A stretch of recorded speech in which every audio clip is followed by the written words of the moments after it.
Falando da determinação do povo cubano, eles sabem o quanto as coisas estão difíceis, mas não vão ceder. Eles entendem que tudo isso está sendo feito contra eles. Estão sendo levados a sofrer de propósito, porque os Estados Unidos querem que eles derrubem o próprio governo. Um governo que, em tempos melhores, conseguiu oferecer saúde, educação, alfabetização, programas sociais e infraestrutura. As dificuldades que o país enfrenta agora são, em grande parte, resultado de uma agenda de mudança de regime promovida por uma administração americana muito violenta.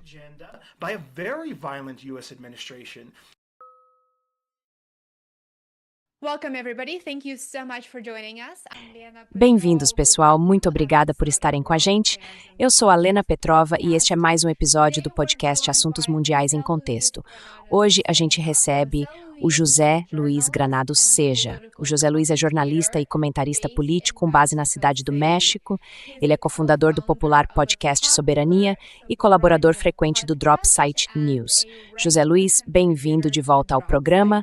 É ótimo te ver. Obrigada por separar um tempo para estar aqui. Não, muito obrigado por me convidar para falar sobre esse tema tão importante. Olha, eu estou animado para essa conversa.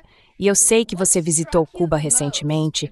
O que mais te chamou a atenção nas suas experiências em Havana e em outros lugares, e o que a população cubana realmente está dizendo e sentindo sobre o que parece ser uma agressão militar iminente e as ameaças e o tom cada vez mais duros do governo Trump?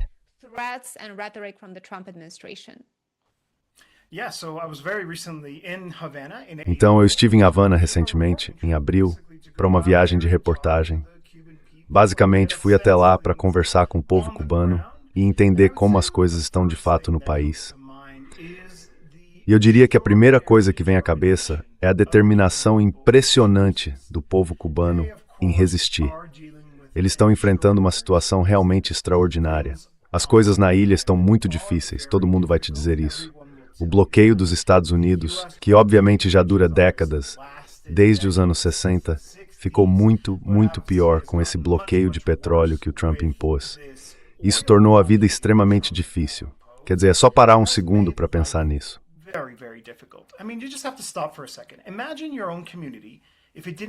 Imagine a sua própria comunidade aqui, se ela não tivesse acesso a gasolina, a diesel, a energia. A rede elétrica de Cuba depende em grande parte da queima de combustíveis fósseis. Então, basicamente, há pouquíssima ou quase nenhuma eletricidade em todo o país. A capital, claro, está um pouco melhor, porque concentra os serviços. Lá há muitos hospitais. A decisão do governo cubano tem sido garantir que os serviços essenciais, como os hospitais e a alimentação, continuem funcionando, mesmo com as quantidades muito limitadas que restam. E recentemente o governo anunciou que, neste momento, praticamente não há mais hidrocarbonetos disponíveis.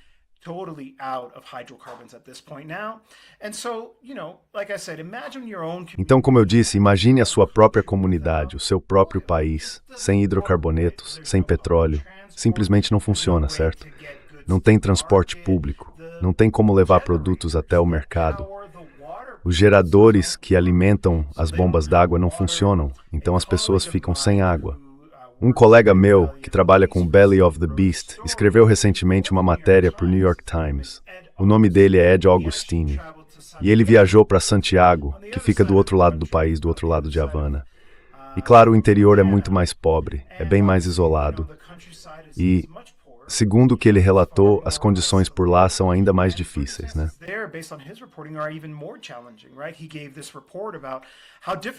Ele contou um relato sobre como é difícil para quem vive nesses prédios altos, que estão sem eletricidade, subir e descer as escadas todos os dias, literalmente, para buscar lenha e poder cozinhar para alimentar a família. E eu acho que é muito importante, quando a gente fala da situação humanitária extremamente difícil em Cuba, lembrar sempre aos seus ouvintes e espectadores que isso é resultado da política dos Estados Unidos. É claro que o bloqueio americano teve altos e baixos. Houve um momento durante o governo Obama em que parecia que haveria um processo de normalização das relações e as coisas estavam caminhando bem. Mas aí o Trump chega, reforça o bloqueio e reverte todas aquelas decisões de política que tinham sido tomadas.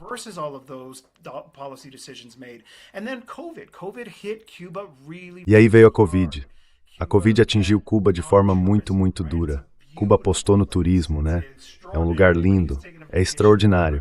Qualquer pessoa que já passou férias no Caribe consegue imaginar como Cuba é incrível, especialmente lugares como Varadero, né? Praias de uma beleza extraordinária.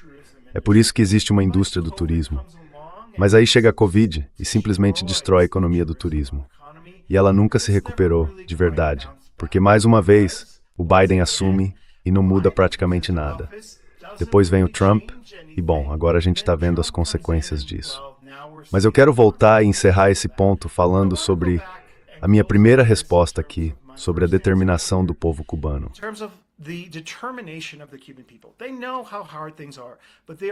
Eles sabem o quanto as coisas estão difíceis, mas não vão ceder. Eles entendem que tudo isso está sendo feito contra eles.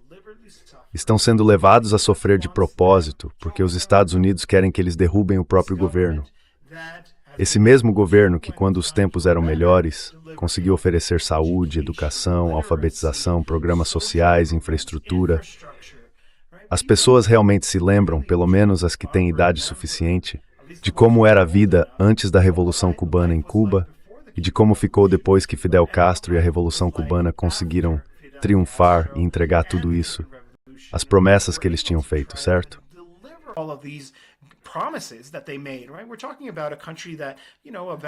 A gente está falando de um país onde, sabe, a grande maioria da população vivia na pobreza. Os camponeses moravam em barracos, certo?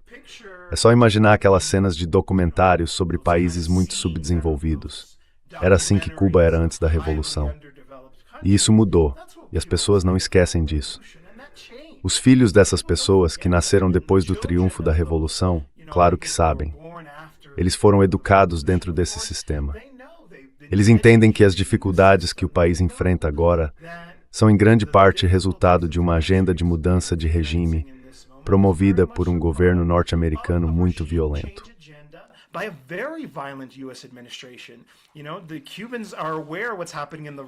Os cubanos estão cientes do que está acontecendo no resto do mundo, de todas essas agressões. O sequestro de Nicolás Maduro, o assassinato do líder supremo do Irã, a agressão, a guerra contra o próprio Irã. E mais recentemente eles viram esses porta-aviões estacionados no Caribe. E agora tem mais um, o Nimitz, que está novamente no Caribe para intimidá-los. Pois bem, o povo cubano não é um povo com quem se deva brincar. Eles não devem ser provocados e não vão se deixar intimidar.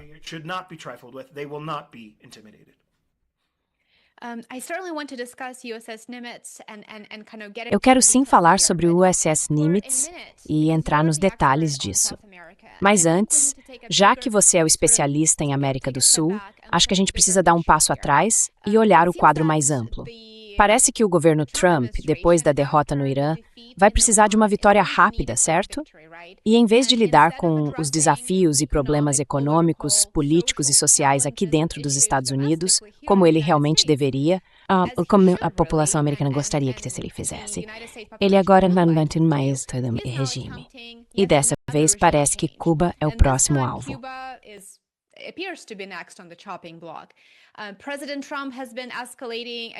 O presidente Trump vem intensificando uma retórica agressiva contra Cuba e chegou a descrevê-la como, abre aspas, uma nação fracassada e um regime criminoso. Agora, logo depois de uma acusação de homicídio nos Estados Unidos contra o ex-líder cubano Raul Castro, que aliás tem 94 anos, Trump declarou abertamente que outros presidentes já pensaram em intervir em Cuba por décadas. Mas... E então ele disse, abre aspas, agora parece que serei eu quem vai fazer isso. Ou seja, ele demonstra muito orgulho disso. Ele parece realmente satisfeito com a chance de fazer algo que outros presidentes tiveram bom senso de não fazer. José Luiz, como é que assumir o controle de Cuba se encaixa nas ambições neo-imperiais de Trump em relação à América do Sul de modo geral?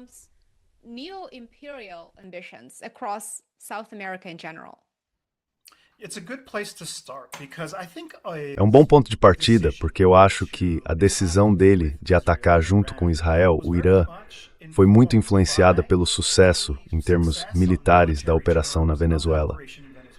Basicamente, eles se sentiram fortalecidos com aquilo, como se fossem invencíveis. Mas, obviamente, acho que agora ele percebeu o quanto essa decisão foi desastrosa e está tentando encontrar uma saída para esse conflito. E sim, você tem razão. Acho que, de várias formas, a agressão contra Cuba pode estar sendo motivada por uma tentativa dele de salvar a própria imagem na área de política externa. Tipo, dizer, bom, com o Irã não deu muito certo, mas talvez eu consiga um sucesso e possa vender isso para o meu público em Cuba. Você mencionou, por exemplo, essa acusação contra o Raul Castro. Claro, o Raul Castro, que sucedeu o irmão Fidel na presidência, mas que já era um membro de longa data do governo.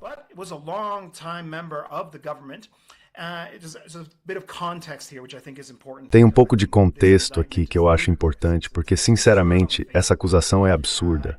É ridícula por si só.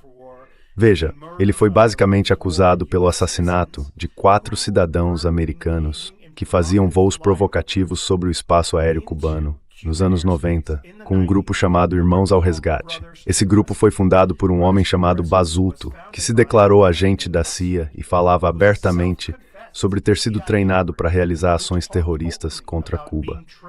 Então, uma missão humanitária aquilo não era. Eles diziam que estavam lá para resgatar pessoas tentando deixar a ilha em balsas improvisadas, mas também sobrevoavam o espaço aéreo, jogavam panfletos, provocavam o governo, procurando algo que pudesse gerar uma reação como a que a gente acabou vendo.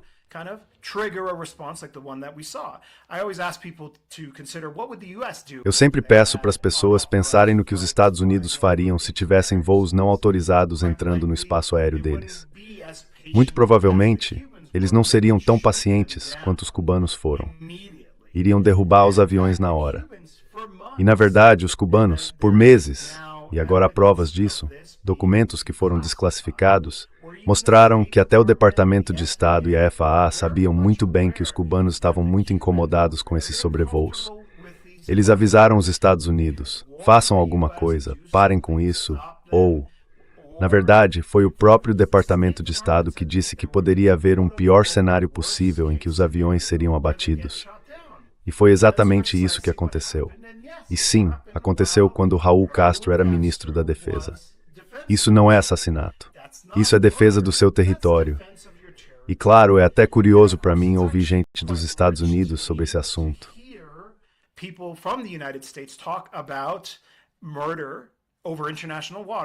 Assassinato em águas internacionais, enquanto os Estados Unidos estão, neste exato momento, no meio de uma campanha de execuções extrajudiciais no Caribe e no Pacífico Leste, matando pessoas que eles, sem qualquer prova, acusam de serem narcotraficantes e bombardeiam do céu.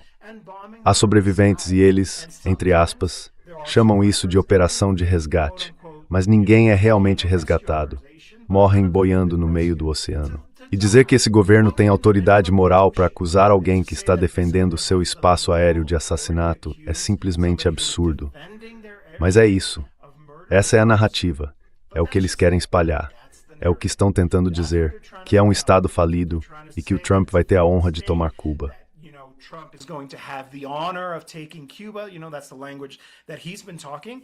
É esse o tipo de discurso que ele vem usando. E eu acho que seria muito sensato o Trump considerar que essas mesmas pessoas que aconselharam ele a ser o presidente que finalmente resolveria a questão do Irã são as que estão dizendo exatamente a mesma coisa sobre Cuba. Porque se for por esse caminho, e não vai ser como foi com a Venezuela, é importante lembrar que a operação na Venezuela acabou em questão de horas. Foi muito rápida e, aos olhos dos Estados Unidos e do establishment de política externa, um sucesso. Eu, pessoalmente, considero que foi um ato ilegal. Acho que foi o sequestro de um chefe de Estado. E acho absurdo que não tenha havido uma reação mais forte.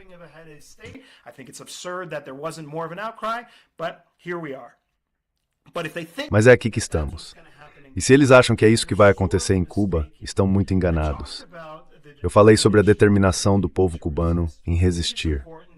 Acho importante que as pessoas entendam que Cuba atua sob uma doutrina militar conhecida como guerra popular, ou guerra de todo o povo, E se você já ouviu esse termo antes, provavelmente é porque conhece a mesma doutrina usada pelo povo vietnamita na resistência contra a agressão dos Estados Unidos e contra a intenção militar americana de derrubar o governo deles lá no Vietnã.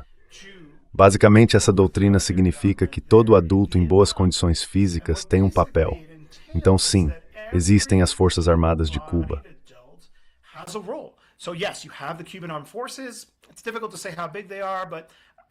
É difícil dizer exatamente quantos são, mas os especialistas estimam algo entre 40 e 50 mil pessoas. Tem os reservistas, tem a milícia. A milícia também é um grupo de voluntários, gente que se organiza nas comunidades, no interior, nas cidades, nos bairros. Mas também existe a estratégia da chamada Guerra Popular. Isso significa que eles realizam dias de defesa nacional, em que literalmente convocam a população para ir até o ponto de encontro, aprender a usar equipamentos militares, entender qual vai ser o papel de cada um em caso de invasão ou agressão militar e saber que tem um lugar nesse processo.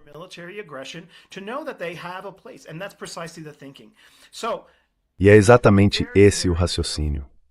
Eles precisam ter muito, mas muito cuidado. Se tiver algum assessor do Trump ouvindo isso, eu diria, vocês realmente precisam avaliar o tamanho do custo que isso vai ter.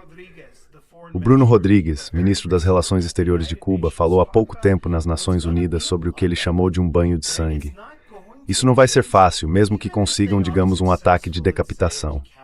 Vamos supor que façam uma operação policial, bem como com Maduro, e tenham sequestrar o Raul Castro com bestialização. Isso não vai concorrer bem.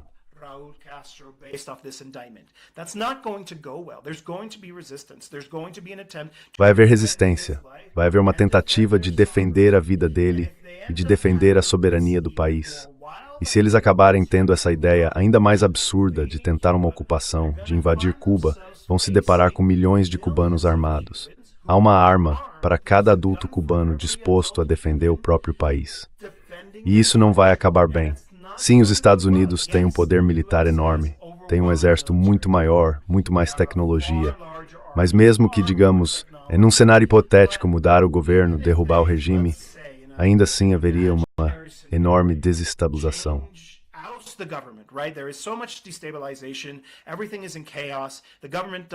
Está tudo em caos. O governo já não tem mais controle efetivo sobre o país. Como é que você vai governar um país assim? Como é possível que os Estados Unidos consigam exercer qualquer tipo de influência sobre isso? Vai ser uma campanha de insurreição que pode durar anos, talvez até décadas, para expulsar os invasores. É isso que vai acontecer se tentarem atacar Cuba. E eu não estou dizendo isso porque simpatizo com o governo, mas porque eu entendo qual é a doutrina deles. E eu conheço bem a história de Cuba.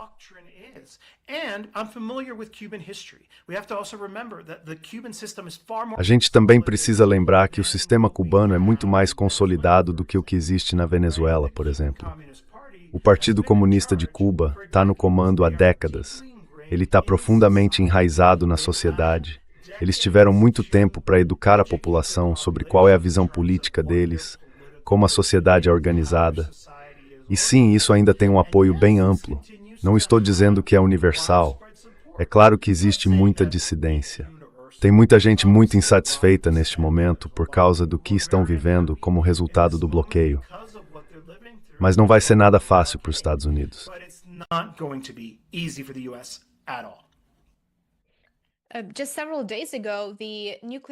Há poucos dias, o porta-aviões USS Nimitz, movido à energia nuclear, chegou ao Caribe. Ele carrega cerca de 90 aeronaves e uma tripulação de aproximadamente 6 mil militares. Claro, durante o governo Trump, enviar porta-aviões para o Caribe e para o Golfo Pérsico praticamente virou rotina. Mais um dia comum, o que obviamente não deveria ser normal. Isso não é de forma alguma um ato comum. É uma postura ofensiva. E o governo Trump tem evitado responder diretamente à pergunta sobre se pretende realizar ataques militares contra Cuba.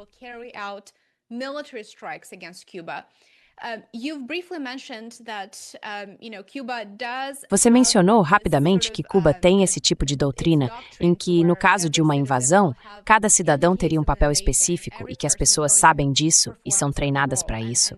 Mas qual é a real situação das Forças Armadas cubanas?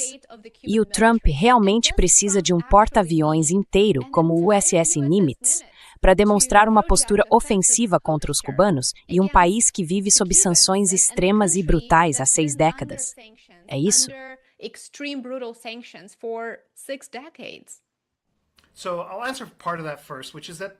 Então, eu vou responder primeiro uma parte disso. É o seguinte: é importante entender que o exército cubano é formado por quadros.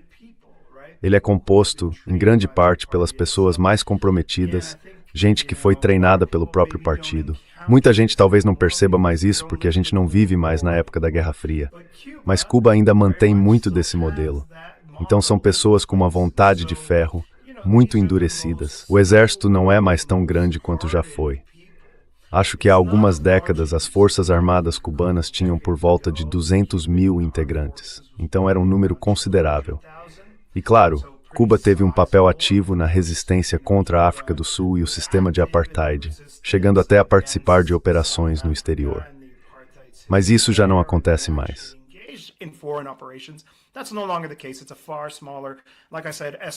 É bem menor. Como eu disse, os especialistas estimam algo entre 40 e 50 mil. Mas, de novo, isso está mais de acordo com o tamanho da população atual e com o que se espera das Forças Armadas cubanas hoje. E, claro, houve aquele período em que se tentou uma normalização. Então, sabe, a ênfase acabou sendo menor. E, obviamente, gastar com o exército significa não gastar com escolas, não gastar com hospitais. Faz sentido, portanto, que não seja tão grande quanto já foi, mas ainda é uma força respeitável. Sobre o Nimitz, eu concordo com você. Quer dizer, estamos falando de um país que passou por uma campanha brutal e que, neste momento, provavelmente está, digamos, no ponto mais fraco da sua história recente, certo?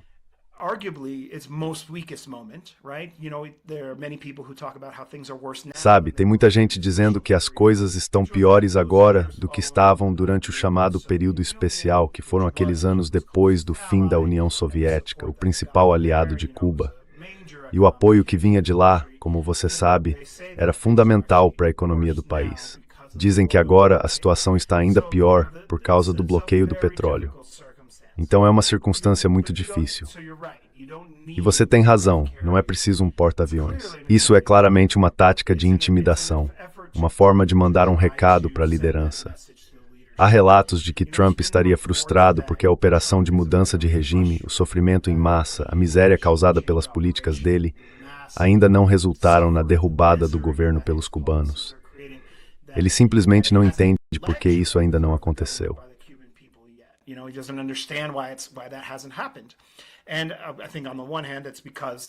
Eu acho que, por um lado, isso acontece por causa da resiliência e da determinação do povo cubano, pela consolidação do sistema.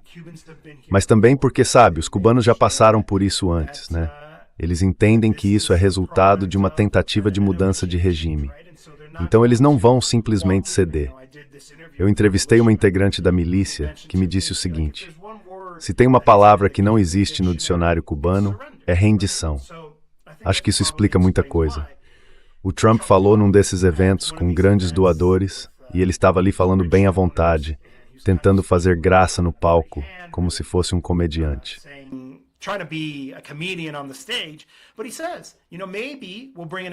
Mas ele diz, sabe, talvez a gente traga um porta-aviões de volta, depois que encerrar o conflito na Ásia Ocidental, com o Irã, para o Caribe, e aí eles vão pedir pra gente, sabe, libertar eles.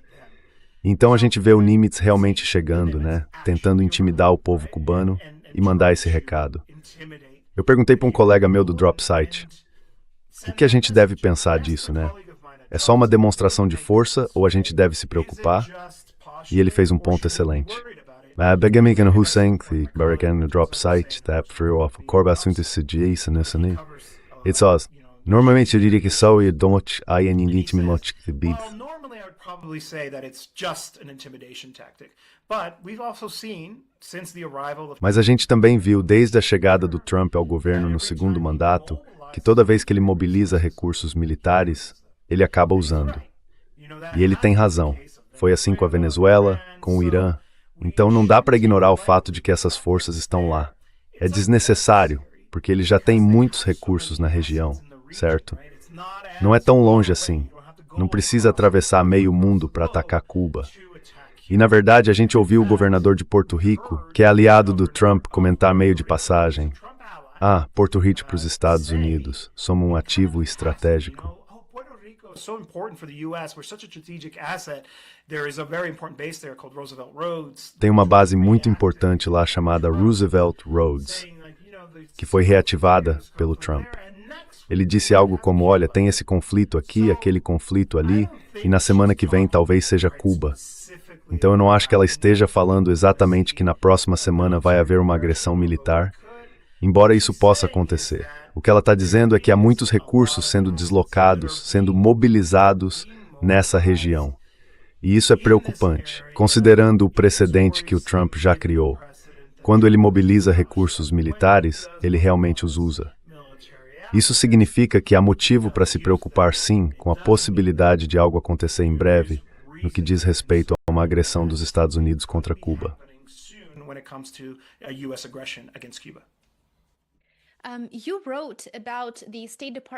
Você escreveu sobre o Departamento de Estado oferecendo 100 milhões de dólares em ajuda, que, segundo dizem, depende de Cuba, aceitar grandes remessas de surpresa, Starlink. Para mim isso foi chocante, mas ao mesmo tempo nem tanto depois de ver os protestos no Irã sendo, de certa forma, facilitados pelo Starlink. José Luiz, o que é isso exatamente? Fala pra gente sobre o Starlink e essa ajuda que estão oferecendo para Cuba.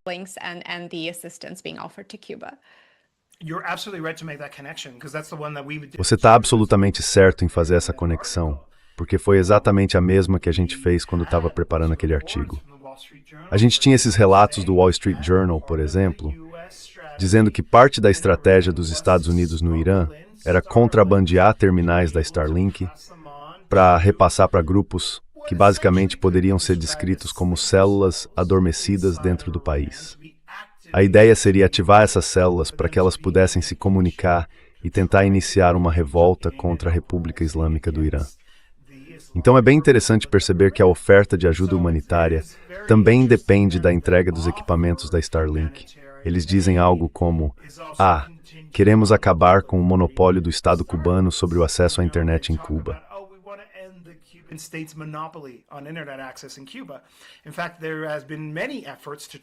Na verdade, já houve muitos esforços para tentar construir cabos submarinos de fibra óptica até Cuba para melhorar as comunicações por lá. Mas esses projetos foram bloqueados pelo bloqueio, certo? Então, na prática, não se trata de melhorar o acesso à comunicação. É literalmente sobre colocar esse tipo de equipamento nas mãos de pessoas em quem eles provavelmente acham que podem confiar num momento crítico. Uma revolta, algo que possa provocar uma mudança de regime dentro de Cuba.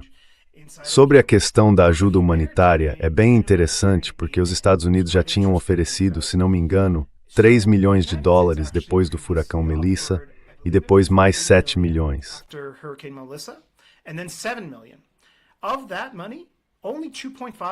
Desse dinheiro, só 2,5 milhões foram realmente distribuídos.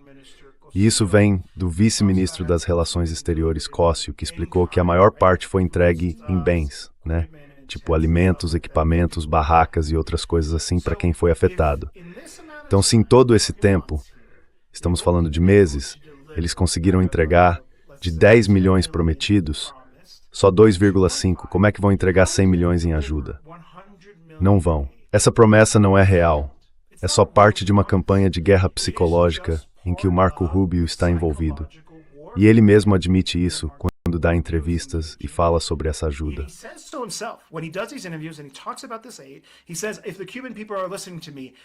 Ele diz, se o povo cubano estiver me ouvindo, que saiba que há 100 milhões em ajuda esperando por eles, prontos para serem entregues, se apenas o governo cubano saísse do caminho. Isso não é verdade. É uma operação de guerra psicológica para tentar fazer parecer que Cuba está, de alguma forma, negando 100 milhões em ajuda ao seu próprio povo. E aqui está parte do motivo.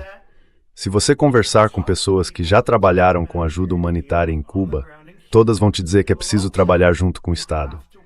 E a única condição ligada a esse dinheiro, esses 100 milhões, é que ele não pode ser distribuído pelo Estado.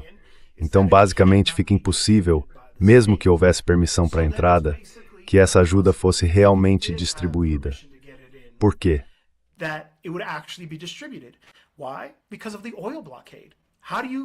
Por causa do bloqueio do petróleo.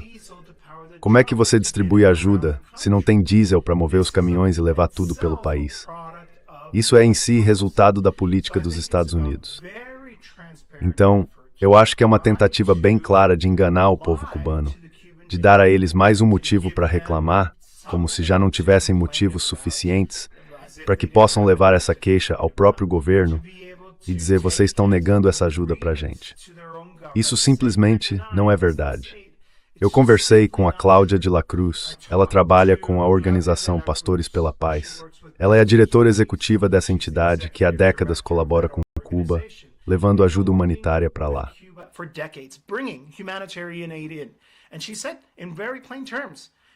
E ela disse, de forma bem direta, que assim como Cuba construiu um sistema de saúde extraordinário, mas agora não consegue fazer cirurgias porque está sem energia, da mesma forma não dá para distribuir ajuda sem o apoio do Estado.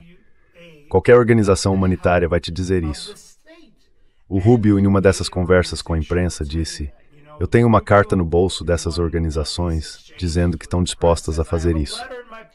Eu adoraria ler essa carta. Gostaria muito de saber quem assinou para poder perguntar como vocês pretendem fazer isso sem acesso a veículos ou a diesel.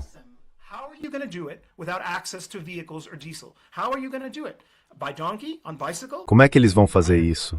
De jegue, de bicicleta, para o país inteiro? 100 milhões em ajuda, quando nem conseguem distribuir 2,5 que já foram entregues? Ou só conseguiram distribuir 2,5 dos 10 prometidos? Isso simplesmente não faz sentido. E é por isso que eu acho que isso tudo é uma forma de guerra psicológica. É exatamente o que eles querem. Plantar esse tipo de dúvida sobre o compromisso do governo cubano com o seu próprio povo, com a entrega real da ajuda. E para encerrar, eu digo o seguinte: o governo cubano afirmou que se essa oferta for sincera, eles estão dispostos a ouvir. Se a intenção for realmente trazer ajuda e apoiar a população que está sofrendo, e eles reconhecem que está, então vamos fazer isso. Mas sinceramente não parece uma oferta verdadeira.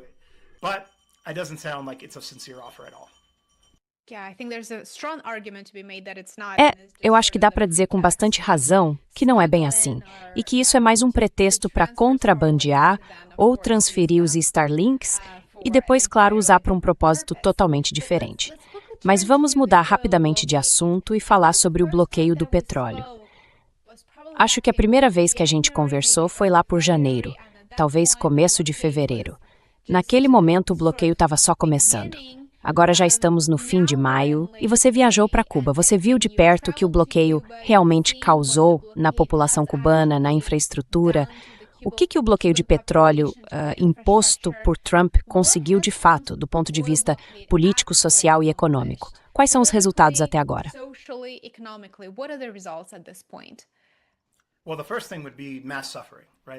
Bom, a primeira coisa seria o sofrimento em massa, né? Isso gerou uma crise humanitária. Acho justo chamar assim. Quer dizer, é por isso que a gente vê doações de países como o México, como a China, tentando atender às necessidades muito reais que existem na ilha. As pessoas estão sofrendo, certo? Esse é um país que tinha eliminado a desnutrição infantil e agora isso está voltando, né? Saiu um relatório muito interessante do Centro de Pesquisa Econômica e de Políticas Públicas, publicado recentemente, sobre o aumento dramático da mortalidade infantil. A mortalidade infantil é uma daquelas medidas de saúde que mostram o quão saudável está a população. Entende?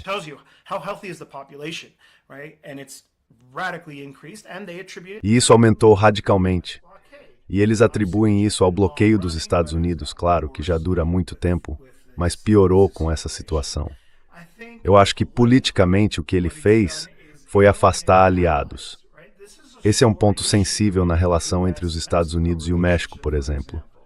Havia muito petróleo vindo da Venezuela, que obviamente foi interrompido em dezembro, Muita gente acha que isso acabou com o sequestro do Maduro, mas na verdade parou quando os Estados Unidos levaram todos os seus navios para as águas do Caribe e impediram que qualquer petroleiro chegasse. Na verdade, isso aconteceu lá em dezembro. Então, um dos países que acabou se destacando foi o México. So actually, one of the countries that stepped up was Mexico. Pemex, the state oil company here, was both A Pemex, que é a empresa estatal de petróleo daqui, estava fornecendo petróleo a Cuba por razões humanitárias e também vendendo petróleo sob um contrato normal, como qualquer empresa faz. Tudo isso foi cortado sob a ameaça dos Estados Unidos. Agora o Trump diz que é uma ameaça de tarifas, mas eu realmente suspeito que a ameaça é bem mais séria. Acho que ele ameaçou algum tipo de represália contra o México. Talvez essa possa ser a desculpa que o Trump use para atacar o México militarmente. Algo que a gente já comentou no programa anterior, como uma das intenções desse governo, querer ver uma ação militar unilateral dos Estados Unidos no México. Então, é uma situação muito delicada e é um ponto sensível.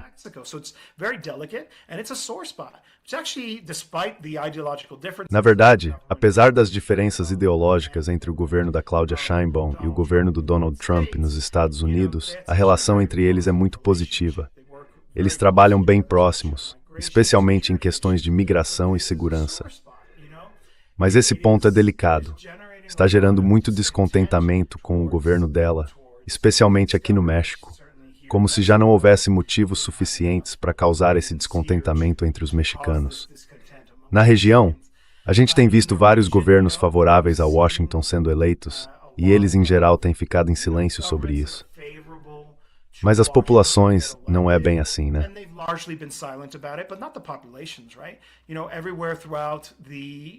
Sabe, em toda a América a gente vê populações indo às ruas, organizando eventos, debates, todo tipo de atividade para tratar da questão de Cuba. Cuba, acho que é importante lembrar, ocupa um lugar especial no coração dos povos latino-americanos. Foi o país que enfrentou o imperialismo dos Estados Unidos, que expulsou o ditador Batista, apoiado pelos americanos, que resistiu à invasão da Baía dos Porcos e que conseguiu construir um sistema social extraordinário numa época em que os Estados Unidos sustentavam ditaduras aliadas. Cuba é importante.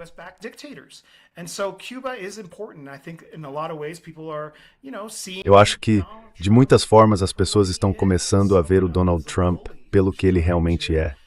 Alguém, um tipo de valentão que tenta impor sua vontade e conseguir o que quer do governo cubano por meio de coerção, por meio de violência. E tem uma última coisa que eu queria mencionar sobre o bloqueio do petróleo. É bem interessante porque, na verdade, teve um navio-tanque que conseguiu chegar. E isso aconteceu, curiosamente, logo depois do comboio no Extra América. Esse grupo de organizadores, ativistas e jornalistas que foi a Cuba documentou a situação, levantou o tema nos Estados Unidos.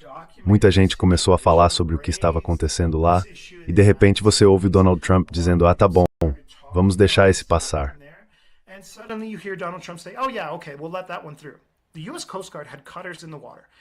A Guarda Costeira dos Estados Unidos tinha navios no mar. Eles podiam ter parado aquele petroleiro se quisessem, mas não pararam. Um petroleiro russo conseguiu entrar e, quando entrou, entregou o petróleo. O petróleo foi processado.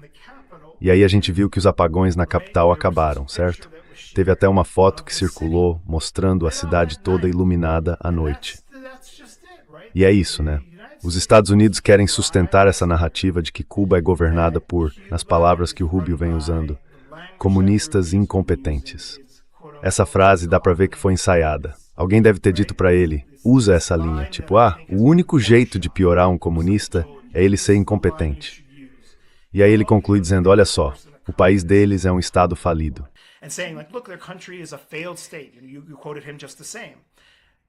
Você citou ele do mesmo jeito, mas só um pouquinho de petróleo conseguiu passar e muitos dos problemas com a eletricidade foram resolvidos praticamente da noite para o dia. Isso me mostra com toda clareza que isso é resultado do bloqueio dos Estados Unidos, da política dos Estados Unidos. E se eles simplesmente parassem, as coisas melhorariam muito e bem rápido. É só isso que a gente está pedindo. Cuba só quer que a sua soberania seja respeitada, até mesmo nesses diálogos que estão tendo com os Estados Unidos. Segundo o embaixador cubano na ONU, Parece que os americanos não estão ali de boa fé. Tudo que eles querem é que a soberania deles seja respeitada. Eles dizem, a gente senta para conversar, vamos achar um acordo, que faz sentido para vocês? Let's find an agreement. What makes sense for you? At Dropsite we reported how they were willing to engage. No Dropsite, a gente mostrou como eles estavam dispostos a fazer um novo pagamento único para compensar as pessoas que tiveram suas propriedades nacionalizadas depois da Revolução Cubana. Basicamente, tudo está em discussão. Vamos falar um pouco sobre as reformas econômicas. Recentemente, Cuba decidiu abrir o país para os cubanos que vivem no exterior investirem sem precisar morar em Cuba. Então eles estão dispostos a fazer concessões, mas não a sacrificar a própria soberania. Eles não vão colocar a Constituição em negociação. Claro que não. Que Estado faria isso? Nenhum.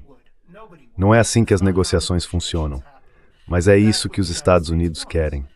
E aí está o impasse. Eles estão pedindo demais e não estão negociando de boa fé.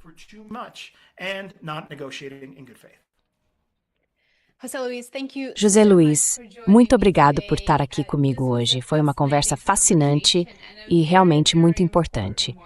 Espero te receber de novo no programa para a gente continuar falando sobre esse assunto. Com certeza.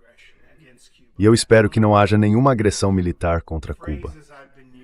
Uma das frases que eu tenho usado é que os cubanos não querem guerra. Todos eles dizem isso. Como o ministro falou, seria um banho de sangue. Seria uma mancha terrível na história de Cuba ser invadida pelos Estados Unidos de novo. Mas eles estão preparados para lutar, se for preciso. E eu acho importante que as pessoas lembrem que isso não vai ser fácil. Na verdade, o que a gente precisa ver é uma resposta regional mais forte. Precisamos ver países da região e também de outras partes do mundo dizendo, nós não aceitamos isso. Não é assim que a política externa deve ser conduzida.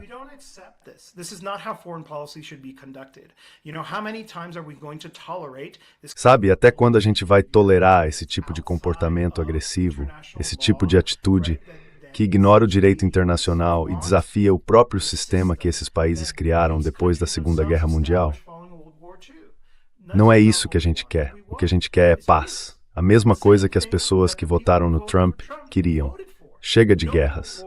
E especialmente, o povo cubano só quer seguir com a vida, poder compartilhar o país com pessoas dos Estados Unidos, para que elas vejam que eles não são o bicho-papão que pintaram por aí.